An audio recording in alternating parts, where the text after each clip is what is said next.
bienvenido a tu espacio Presente 7. Nos da mucha tristeza saber que esta es la última lección del trimestre, pero te agradecemos mucho porque nos hayas acompañado. En esta lección veremos acerca de las lecciones, acerca de la vida de Job, pero vamos a resumir un poco, va a ser un tanto diferente esta lección, así es que te invitamos a que nos acompañes. Necesitamos aprender a vivir por fe, confiando en la palabra de Dios aunque existan cosas que no podemos ver.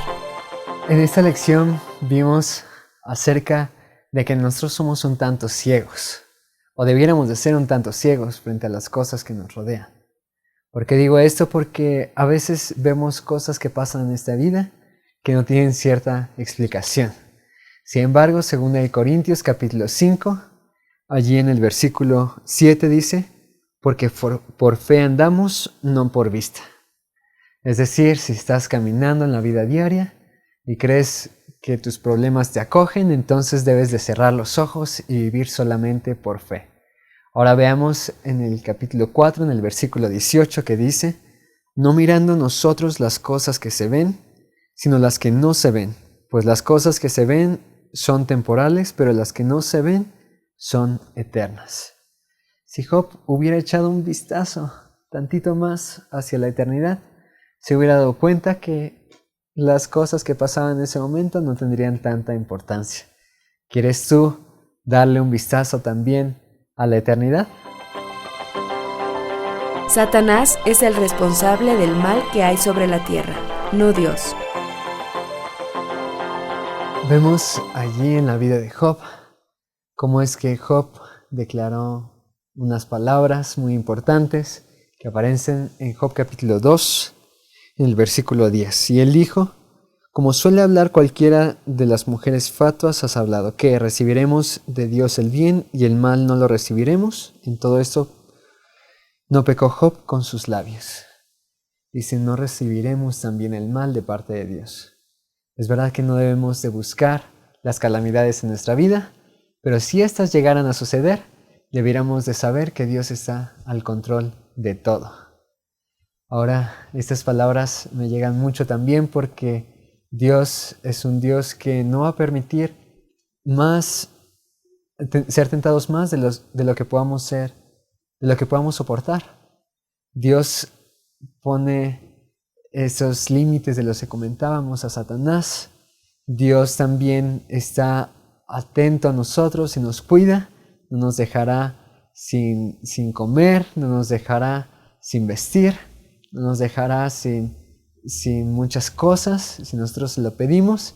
Y es verdad que no debemos añorar cosas grandes en esta vida porque Dios no nos ha prometido riquezas, pero sí nos ha prometido que nada nos va a faltar. Como a Cristo, sus seguidores deben motivarlos la salvación del prójimo y no su condenación. Vimos en el anterior punto cómo es que lo malo se divide en dos partes, lo natural y lo moral. Lo natural quiere decir las cosas que pasan por consecuencia de nuestro pecado, pero a veces también se podría referir en cierto punto a las cosas que Dios permite para nuestro beneficio, aun cuando estas sean un tanto complicadas o sean un tanto malas. Y también lo moral pues tiene que ver con la maldad. Sin embargo, en la vida de Job vimos un hombre que era íntegro y vimos una persona que sus amigos, aunque vinieron a consolarlo, no eran tan bien con él. La lección de esta semana nos presenta cómo es que Jesús no toleró el pecado. Quizás si Jesús hubiera estado allí con Job, no hubiera tolerado que hubiera pecado. Sin embargo, él tenía mucho más misericordia y lo registra allí en esa cita de Elena de White. En su acto de perdonar a esta mujer, habla de la mujer adúltera cuando fue perdonada y estimularla a vivir una vida mejor. El carácter de Jesús resplandece con la belleza de la justicia perfecta. Aunque no toleró el pecado ni redujo el sentido de la culpabilidad, no trató de condenar, sino de salvar. El mundo tenía para esta mujer pecadora solamente desprecio y escarnio, pero Jesús le dirigió palabras de consuelo y esperanza. Así que cada vez que nosotros veamos a personas que están dolientes, no debemos de decirles: estás doliente porque el Señor te puso así a causa de tu maldad, de tu pecado, aun cuando esto pueda ser a veces verdad, muchas veces, sino más de eso debemos de ofrecerles compasión y ternura, y finalmente yo creo que de esa forma se entregarán completamente a Jesús, que también tiene amor y misericordia por ellos. Mas el que persevere hasta el fin, éste será salvo. Bueno, pues hemos llegado a la conclusión de este trimestre y vimos también acerca de no solamente de las calamidades de Job y de cómo es que Dios tenía cuidado de él, sino también la realidad de Satanás en Apocalipsis 12:12, Mateo 4:10, y sigue la lista de versículos de la realidad de un personaje diferente, que él hace estragos en nuestra vida y que también Dios lo permite para nuestro bien y para testimonio a los ángeles y a todos los del universo entero, porque también existen otros mundos. Sin embargo, con todo esto debemos de pensar qué es lo que nosotros haremos por nosotros mismos, es decir, qué decisiones tomamos el día de hoy. Y si tienes que tomar una decisión, te invito a tomarla de acuerdo a Mateo capítulo 24 en el versículo 13. Mas el que persevere hasta el fin, este será salvo. Sabes, es bonito pensar que finalmente nosotros estamos estudiando a Dios en estos momentos de durante nuestra vida, pero también nosotros estamos perfeccionando nuestro carácter para ser aptos para el reino de los cielos. Y es verdad que nosotros, creyendo en Jesús, nosotros vamos a ir al cielo. Sin embargo, creer en Jesús significa también seguir sus pasos como Él los siguió. Así es que te pregunto, si tú también quieres ser un graduado en esta vida, no solamente una persona que se gradúe de la lección de este trimestre, sino también un graduado que pueda ir juntamente al reino de los cielos con Cristo Jesús. ¿Es este tu deseo?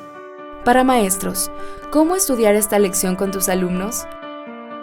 Necesitamos aprender a vivir por fe, confiando en la palabra de Dios, aunque existan cosas que no podemos ver. Lee 1 de Pedro 1, 8 y 9. 2 de Corintios 5, 7. Pregunta: ¿cómo la fe cambia nuestra visión de la vida? Reflexiona: ¿de qué forma puedes aprender a acercarte a Dios y encontrar esperanza en esa relación? Satanás es el responsable del mal que hay sobre la tierra, no Dios. Lee Apocalipsis 12, 11, Jeremías 20, 11, Hechos 13, 47. Pregunta: ¿qué nos enseña la Biblia sobre cómo protegernos de los ataques de Satanás? Reflexiona: ¿cuán importante es compartir al mundo la verdad sobre el gran conflicto? Como a Cristo, sus seguidores deben motivarlos la salvación del prójimo y no su condenación. Lee Santiago 1:27, Primera de Tesalonicenses 3:12. Pregunta: ¿por qué es tan importante compartir el sentir de Cristo respecto al prójimo? Reflexiona: ¿cómo podemos ser más compasivos con los que sufren? Dios promete estar con nosotros durante nuestro sufrimiento y que algún día todo dolor terminará. Lee Filipenses 3:10, Romanos 8:35. Pregunta: ¿qué textos nos recuerdan que Dios sufre con nosotros? Reflexiona: ¿cómo nos pueden sostener esas promesas en los momentos difíciles? Nuestro Redentor finalmente se levantará del polvo, vendrá por nosotros y nos salvará. Lee Isaías 53:4, Salmo 34:21. Pregunta: ¿por qué Jesús es el símbolo máximo para nuestros sufrimientos? Reflexiona: ¿cómo podemos confiar en el fin del mal cuando sufrimos a causa de él? Vimos que también que el carácter de Dios está en juego, están viendo este conflicto, pero sabes que quiero dejarte con un esbozo del fin de este conflicto, cómo es que todo esto terminará. Y si no has leído El conflicto de los siglos, discúlpame, te daré la última parte que dice: El gran conflicto ha terminado. Ya no hay más pecado ni pecadores. Todo el universo está purificado. La misma pulsación de armonía y de gozo late en toda la creación. De aquel que todo lo creó manan vida, luz y contentamiento por toda la extensión del espacio infinito. Desde el átomo más imperceptible hasta el mundo más vasto. Todas las cosas animadas e inanimadas declaran en su belleza sin mácula y en júbilo perfecto que Dios es amor. Esto fue Presente Cielo.